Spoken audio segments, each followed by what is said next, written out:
what if the world, the one you think you understand, with its clear lines of good and evil, order and chaos, what if it was all just a grand, unsettling illusion? That's a powerful starting point. It really is.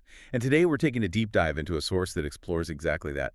G.K. Chesterton's The Man Who Was Thursday.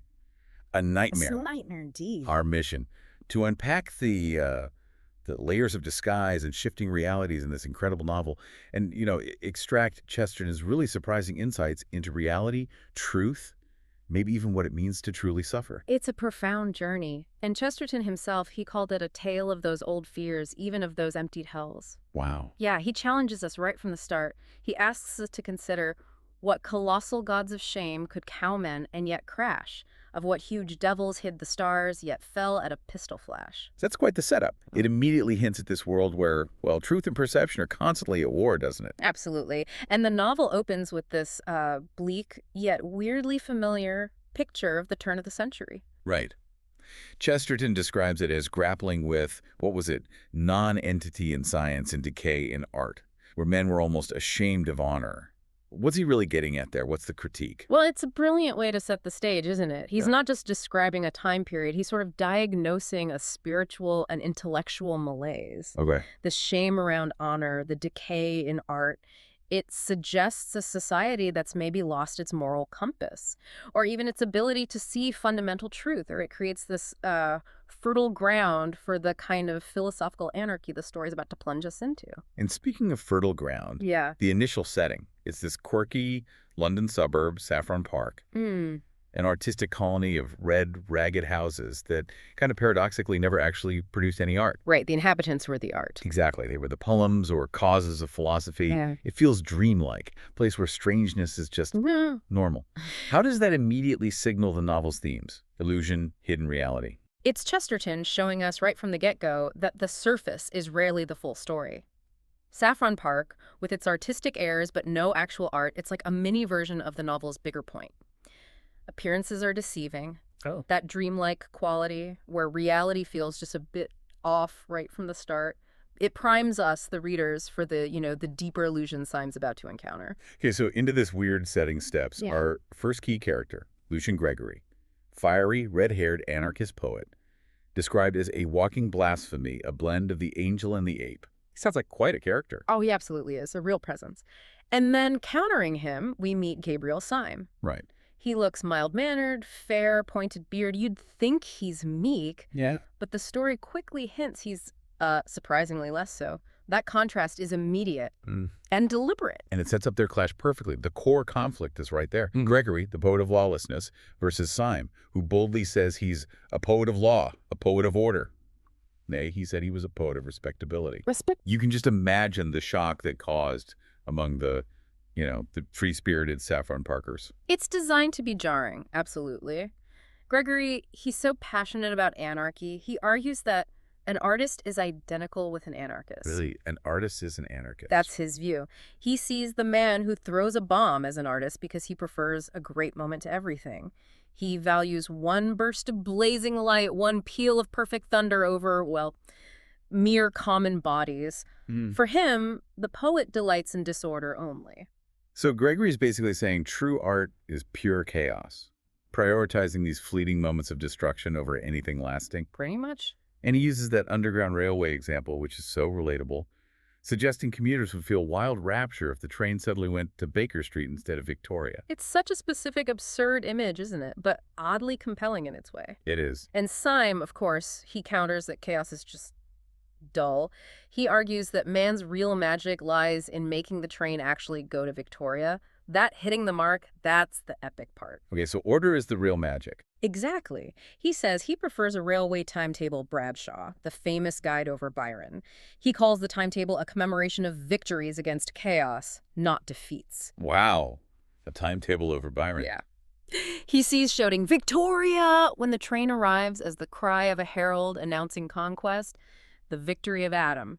For Syme, making things orderly is the truly poetic act. So Syme basically says, my train schedule is more poetic than your revolution. That's the gist. He even gets irritated and dismisses abstract revolt as just revolting, compares it to mere vomiting. He insists true poetry lies in hitting the mark and achieving order. And this philosophical argument, it escalates, right?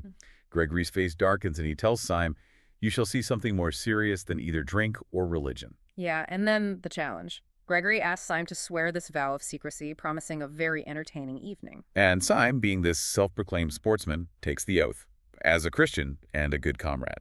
And boom, the trap is set. Gregory isn't just some quirky poet here.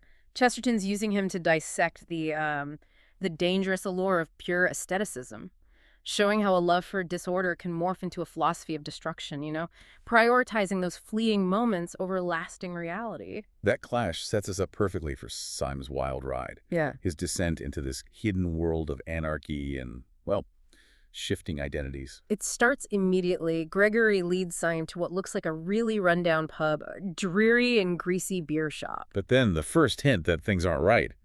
They order lobster mayonnaise and champagne, surprisingly good for a place like that. That little mismatch.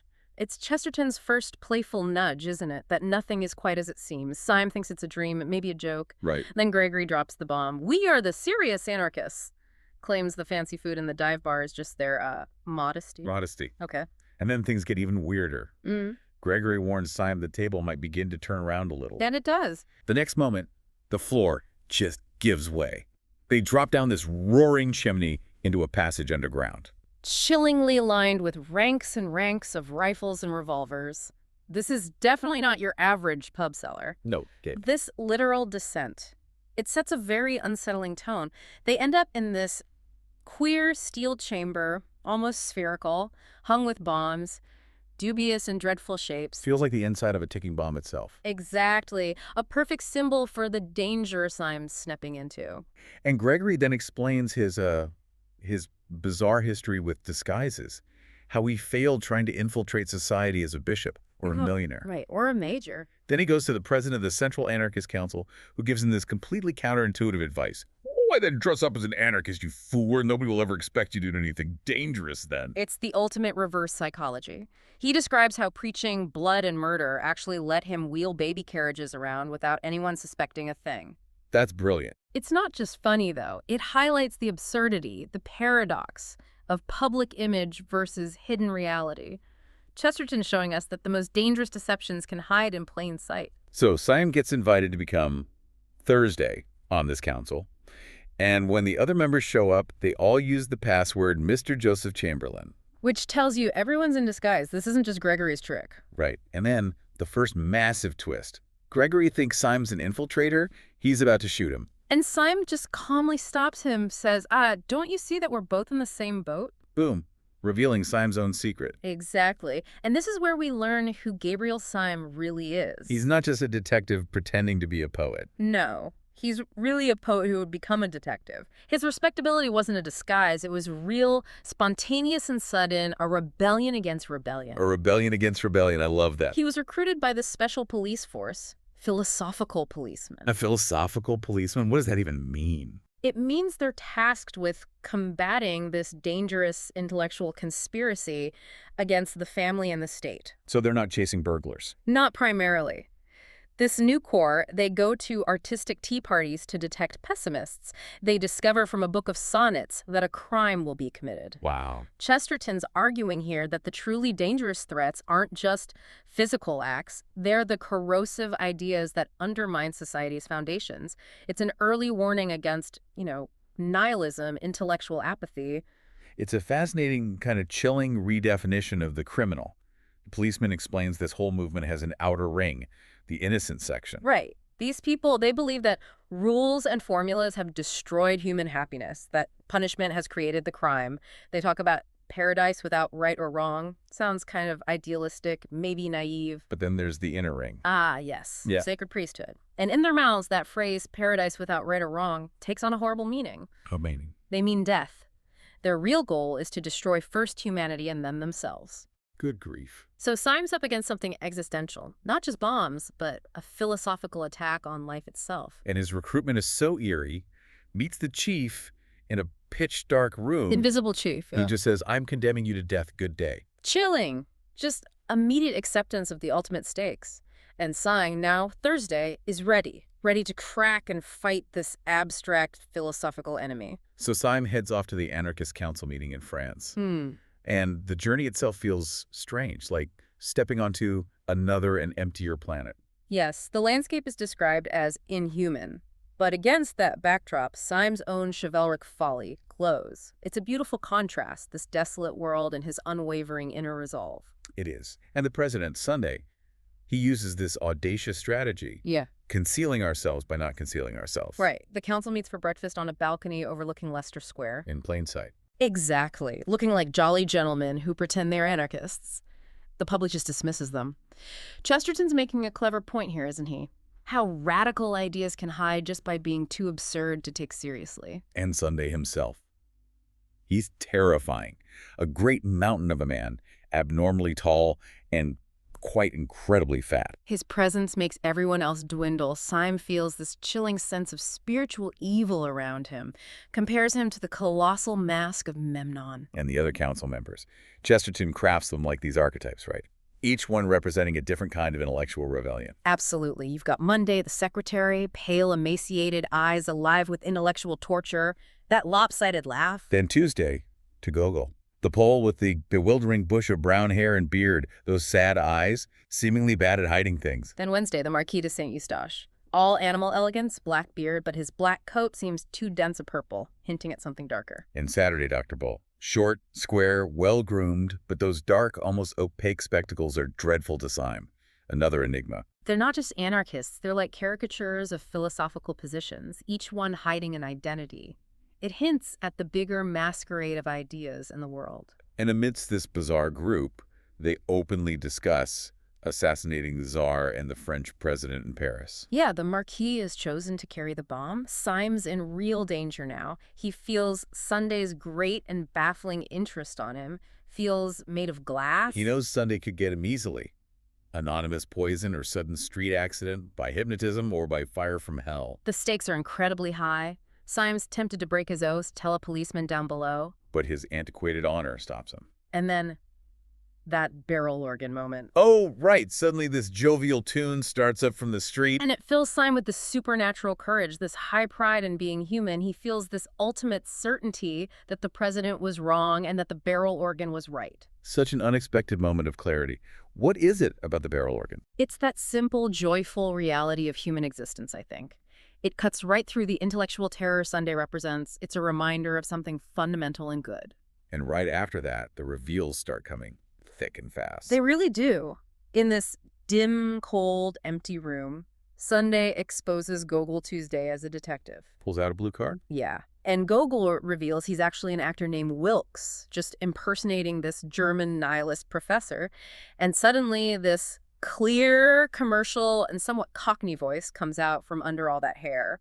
Layers upon layers of deception. And the deception just keeps going. Syme leaves, and he's relentlessly chased through London by this paralytic old Professor de Worms. The one Gogol was pretending to be. Exactly. Despite this elaborate, limp and looking ancient, the professor keeps showing up right behind Syme. Even on an omnibus, Syme sprinted to catch. It feels like a nightmare, that chase. A contradiction in mere arithmetic, as Syme feels it. It's designed to make Syme and us question reality itself. It's classic Chestertonian absurdity, driving Syme half crazy. But then, another reveal. In some foul tavern, the professor corners Syme, Reveals he's a policeman, too. I am a policeman. pulls out his own blue card, an exact facsimile of Syme's. Syme has this flash of realization. The cosmos had turned exactly upside down. This terrifying pursuer was only the shadow of a friend. And Syme just bursts into barbaric laughter, realizing he was a fool and a free man. The relief must have been immense. I bet. But it doesn't stop there, does it? Not at all. Syme, the professor, and Dr. Bull Saturday, who, guess what? Also a detective? Also a detective. They all sail to France. Syme gets into a duel with the Marquis Wednesday to stop him getting the bomb to Paris. And during the fight, Syme hits him, but leaves no mark. Right. Then the Marquis's nose and eyebrow literally come off. No way. Yes. He's also a detective. Inspector Ratcliffe explains he had to wear smoked spectacles to look like a criminal. These reveals are just relentless, systematically dismantling Syme's and our perception. Friend, foe. The lines are completely blurred. It's dizzying. Everyone's in disguise. Exactly. And we get a bit more insight into Dr. Bull here, too. He admits he struggles with the mission, can't bring himself to hunt down the secretary because the secretary seems the most utterly unhappy man. That's quite compassionate for a detective hunting anarchists. It is. And Bull admits this strange fondness for Sunday, calling him so jolly like a balloon himself. Another hint that appearances hide complex realities, complex allegiances. Even the good guys have nuances. So, okay, we have this growing team of detectives now, but the chaos isn't over. They're fleeing through France. And suddenly the innkeeper and Dr. Renard seem to turn on them. Renard actually fires at Dr. Bull. It looks like the whole town is against them. Yeah. And the colonel, another detective, of course, rips this old iron lantern with a cross on it from Renard's ceiling to use as a car headlight. This great image clashing modern confusion with ancient symbols. But then the colonel confronts Renard and is shocked to find he really is hostile. And Syme, driving the car, sees armed men blocking their escape. He spins the car down towards the sea. And then the colonel betrays them, fires at Syme. It seems so. The layers just keep piling up. It's impossible to know who's really on which side. So Syme strikes the colonel down with that lantern, then turns to the secretary, holds the lamp high. And gives this amazing speech. Do you see this lantern? You did not make it. You did not light it. Better men than you. Twisted the entrails of iron and preserved the legend of fire. Wow. A defense of creation. Absolutely. He tells the secretary that anarchists can make nothing. You can only destroy. It's Syme taking a stand for order, for building things, against nihilistic destruction, a core Chestertonian idea. A powerful moment.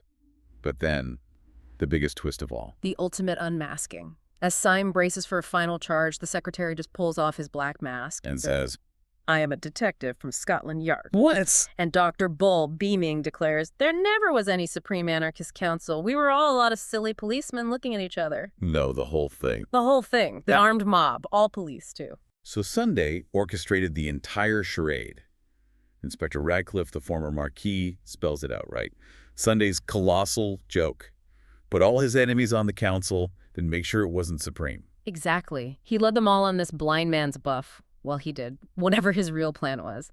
Every born man was a detective except the president and his personal secretary. That's incredible. They were fighting each other, thinking they were fighting anarchy, all part of Sunday's game. It's a masterclass in misdirection, and it completely changes how you see the whole story, doesn't it? The real battle wasn't anarchists versus police. It was a test, orchestrated by Sunday. So the 6 reconciled detectives, Syme, Professor, Bull, Radcliffe's secretary, Gogo Wilkes, they set out to confront Sunday. And the chase is on.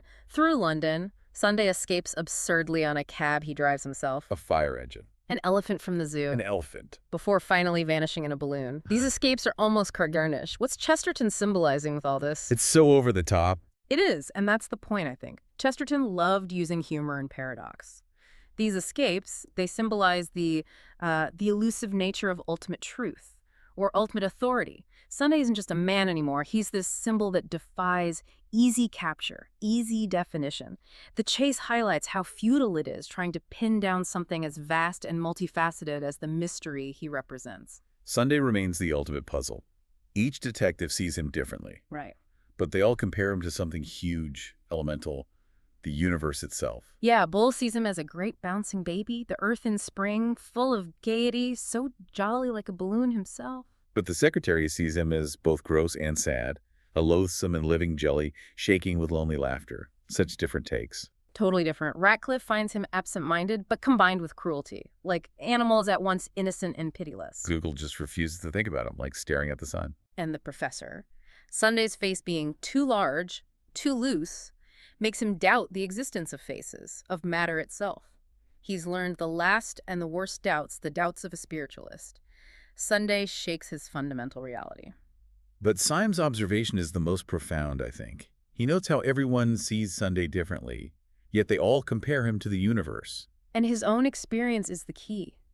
First seeing Sunday's back as brutal, like some apish god, a beast dressed up. But then seeing his face and finding it beautiful and good, like an ancient archangel. That duality becomes the mystery of Sunday, which Syme says is also the mystery of the world. Is the horrible back hiding a noble face, or is the noble face masking the horror? And that leads to his ultimate realization. We have only known the back of the world. Yes. We see everything from behind, and it looks brutal. That is not a tree, but the back of a tree. Cannot you see that everything is stooping and hiding a face? If we could only get round in front. It's such a powerful metaphor for our limited perspective, isn't it? We only see glimpses, off on the rough side. And that's so key to Chesterton's whole philosophy here. It suggests that what seems chaotic or brutal might just be our limited view. There could be a deeper, maybe even benevolent truth hidden from us. So the detectives finally find Sunday, and he greets them warmly, like nothing happened. Pretty much, oblivious to their suffering, the chaos he caused, calls them a set of highly well-intentioned young jackasses, still playing the jester, even now. Unbelievable. And then Gregory shows up again. The real anarchist, declaring he'd destroy the world. But Syme, now understanding everything, argues back. Passionately. He says their suffering, their journey as agents of order, gives them the right to refute Gregory. He cries out their tortures were to earn the right to say to this man, "You lie, we also have suffered." It's this impassioned defense of the suffering endured for the sake of order. And then Sunday asks Syme that final question, have you ever suffered? And his face grows huge, fills the sky, everything goes black. And Syme wakes up, back in Saffron Park, walking with Gregory, feeling this unnatural buoyancy, this crystal simplicity, like impossible good news that makes everything else seem trivial, but an adorable triviality. He sees Gregory's sister cutting lilac. The nightmare is over. Or maybe it revealed a deeper truth underneath the nightmare. Wow. What a journey this deep dive has taken us on. Shifting identities, philosophical battles, those absurd chases, all orchestrated by Sunday. It really forces you to question everything, doesn't it? Heroes, villains, order, chaos, the nature of reality itself. It really does. I mean, Yeah. when the line between friend and foe gets that blurred, how do you find meaning? How do you navigate a world that seems to be playing this grand, bewildering game with you? Yeah, maybe even at your expense. Right. And that brings us back to Syme's big realization, that provocative thought. Everything is stooping and hiding a face. What if the world, despite all its apparent brutality and chaos, what if it is just showing us its back? And there's a beautiful, noble face of goodness waiting to be discovered. Maybe.